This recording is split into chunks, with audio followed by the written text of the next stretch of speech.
24 ঘন্টারও কম সময়ে সংক্ষিপ্ত সফরে গেল রাতে ঢাকায় আসেন সৌদি আরবের উপপররাষ্ট্রমন্ত্রী ওয়ালিদ বিন আব্দুল করিম আল খুরেজির নেতৃত্বে একটি প্রতিনিধি দল।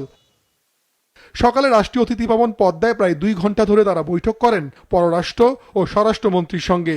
উপস্থিত ছিলেন প্রধানমন্ত্রীর পররাষ্ট্র বিষয়ক উপদেষ্টা ও পররাষ্ট্র প্রতিমন্ত্রীও। বৈঠকে সৌদি আরবের পক্ষ থেকে বাংলাদেশে আরও বিনিয়োগের আগ্রহের কথা জানানো হয়। সৌদি ক্রাউন প্রিন্স ইতিমধ্যে আমাদের মাননীয় প্রধানমন্ত্রীকে আমন্ত্রণ জানিয়েছেন।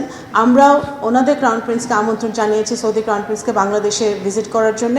আমরা আশা করি সামনে বাংলাদেশ সৌদি আরবের খুব শীঘ্রই সৌদি আরবে একটি জয়েন্ট মিটিং অনুষ্ঠিত হবে ইনভেস্টমেন্ট নিয়ে, যেখানে আমাদের বিডার চেয়ারম্যান সহ অনেকে অংশগ্রহণ করবেন, এবং বাংলাদেশে একটি পলিটিক্যাল কনসালটেশন মিটিং এবং একটি জয়েন্ট ওয়ার্কিং গ্রুপের মিটিং শীঘ্রই হবে।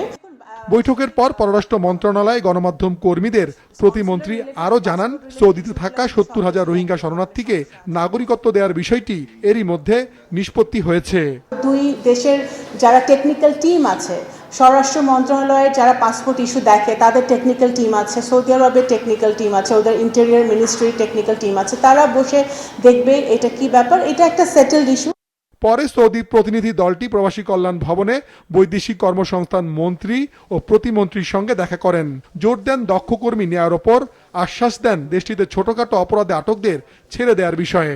সাধারণ শ্রমিকের পাশাপাশি টেকনিক্যাল ক্ষেত্রে স্কিল লোক, বিশেষ করে হোয়াইট কলার জব আমরা যেটা বলি, IT, AI, robotics, doctor, engineer, এই সমস্ত ক্ষেত্রে অনেক লোক প্রয়োজন আছে। সেক্ষেত্রে তারা বাংলাদেশকে সুযোগ দিতে চায়। এর আগে সৌদি উপপররাষ্ট্রমন্ত্রী সচিবালয়ে দেখা করেন প্রধানমন্ত্রী তারেক রহমানের সঙ্গে। বৈঠকে দ্বিপাক্ষিক সম্পর্ককে নতুন উচ্চতায় নিয়ে যাওয়ার বিষয়ে উভয় পক্ষ একমত পোষণ করেন। মাশরুক রাহাত, মাছরাঙ্গা সংবাদ, ঢাকা।